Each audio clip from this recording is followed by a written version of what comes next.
A lot of you are here to listen to Ray Cagle from Clearwave Communications about their broadband project that they have in the southern 23 counties and how that's going to change things in southern Illinois. Carrie, I appreciate it. Thanks for the opportunity to come and talk to everyone tonight, and appreciate you people taking your time to come out and hear what's going on regarding broadband in southern Illinois.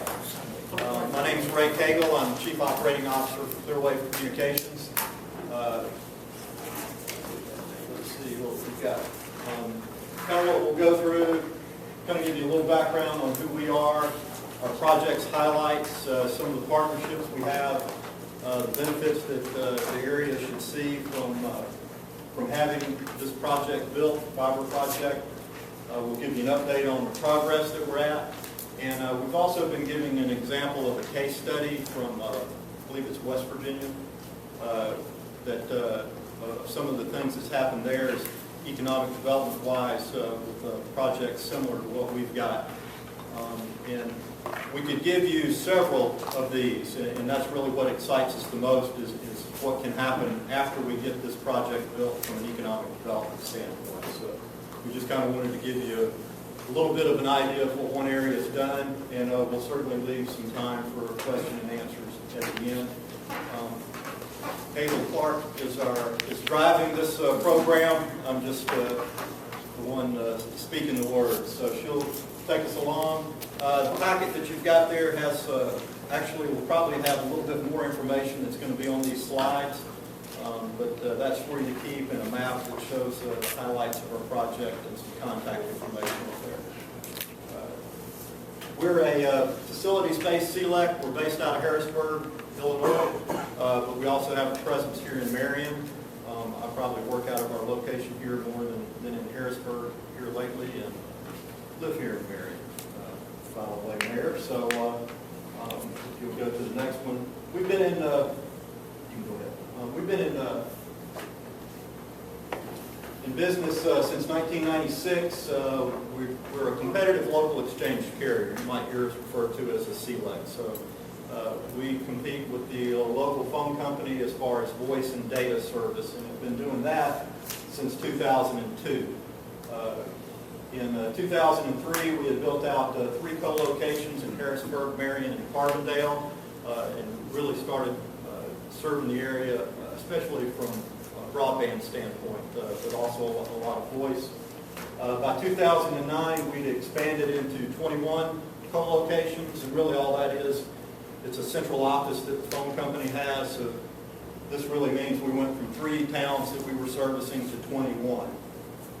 In 2010, we were fortunate enough to be awarded a grant from the federal government and some money from the state to build out a fiber project here in southern Illinois. It really all came about from the stimulus program that you either like it or don't like it, but we like this part of it for sure. And felt like if there was something that was really needed, this was, especially for southern Illinois. From federal government standpoint, I guess $7.2 billion isn't a whole lot of money. And it isn't really when you look nationwide as far as what the needs are for catching us up broadband-wise. But that's what was out there. The NTIA, which is who we went through, they had $4.7 billion. And it was a very competitive process. There were two separate rounds. In total, there ended up being 233 infrastructure awards similar to this. So we were one of those, and that was out of over 2,700 applications for infrastructure. So the odds were stacked against us, and we weren't successful in round 1. But with determination of our team and with the support of people like Steve Mitchell and the people at Connect SI, we stuck with it and were successful. The state really stepped up as well, and I really have to make sure people understand that Governor Quinn has been really dedicated and a proponent of broadband since he was lieutenant governor. He headed up the Illinois Broadband Deployment Council, so he's really been a big proponent of what broadband can do for the state from an economic standpoint. So we're part of a partnership in the Illinois Broadband Opportunity Partnership. It's not a formal partnership in that we own part of each other, but we're coordinating efforts throughout the state. And if you go to the next one there.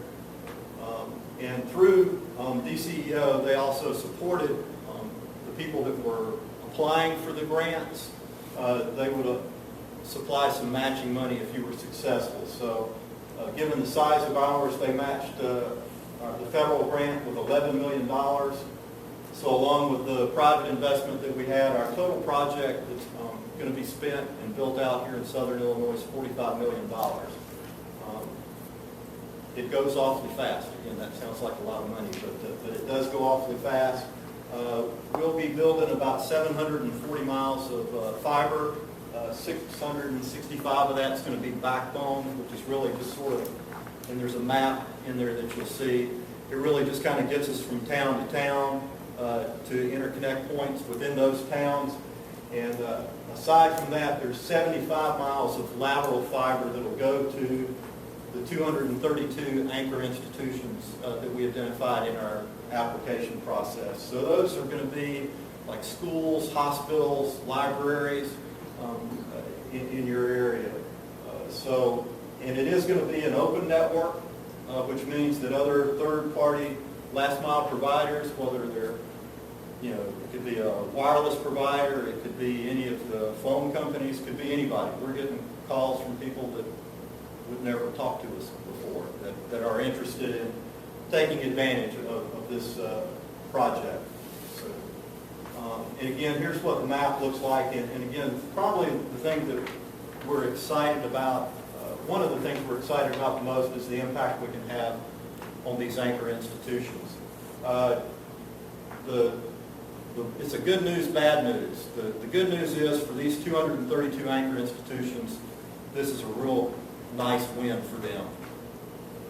When we looked at doing our application, and you'll see the timeline a little later, but we really had a short window that we had to put this together in a very competitive situation. So there were over 700 potential anchor institutions in Southern Illinois that you could go to. So we couldn't get to everybody. We had done some math off of round one, so we felt like we knew what the sweet spot might be for them, and that we couldn't go over you didn't want to get so greedy that you didn't get it, but we wanted to try and cover as much as we could. So we're getting to as many schools. Healthcare, public safety is a big part of our project. And also, I think for Southern Illinois, it's really important that we're hitting the community colleges and SIU, because I think that can have a huge impact on our area. Our community colleges are tremendous out here, and so is Southern Illinois University over there. But they were getting to the point that they were starting to starve for bandwidth. It's so expensive down here. And you can't really get the amount of bandwidth that they're needing to do the types of things that colleges and universities need to do now. It's painful now. We're glad that we got this project, so 3 or 4 years from now, we don't have to see just how painful it was going to get. So I know they're excited that we're coming. And again, those are the 23 counties that we're covering in Southern Illinois. So we're pretty excited about that. Some of the other partners in there, the first one that you see underneath us, and again, we're Delta Communications, LLC. That's just the, I guess, official name, but we've always been doing business as Clearwave Communications. We have the Southern Illinois region, the East Central region, which is really a huge part of the state, is being managed by the Illinois Department of Central Management. They manage the Illinois Century Network. Lori Sorensen up there and her team, they've done a good job for years and years of helping our schools and libraries, and they've really been cooperative. We're working with them. We're going to connect in certain areas and be able to really help the schools and libraries and people that depend on ICN. We're just going to be able to really greatly increase the impact that has. The University of Illinois was also successful. They got a round 1 award. And DeKalb and Northern Illinois University, they're a little bit combined up there. They were also successful. And we're part of the Illinois Broadband Opportunities Partnership, but again, probably our strongest connection is going to be with East Central. And with some of the stuff there, we're doing some fiber swaps that will allow us to get a redundant internet connection and just enhance what we're going to be able to do down here. Again, the public safety is a big part of our project as well. I think the next slide goes into some of that. And it's the counties of Southern Illinois 911. It's a consortium of about 15 boards. This is going to allow them to upgrade their system. They're actually part of a pilot program that the National Emergency Number Association, NENA, is putting together. You're getting, 911 is like everything else. It's evolving into being a lot different than it used to be. So things like text messaging, video streaming, voice over the internet.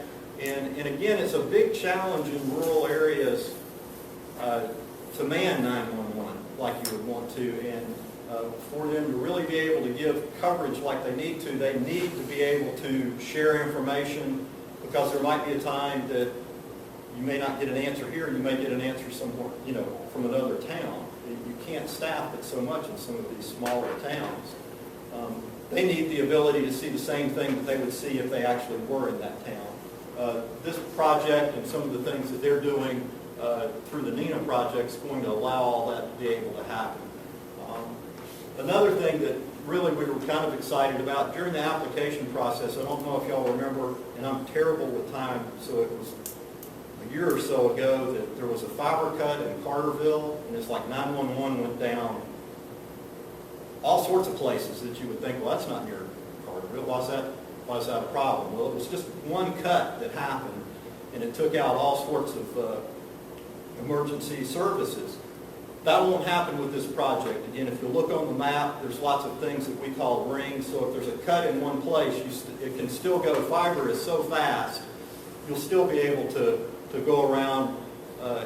It won't go down like that. So if there's a fiber cut like that in the future after this project, it won't make the news. Nobody will know about it. We will. Our techs will be getting out to fix it, but it won't impact something as critical as our 911.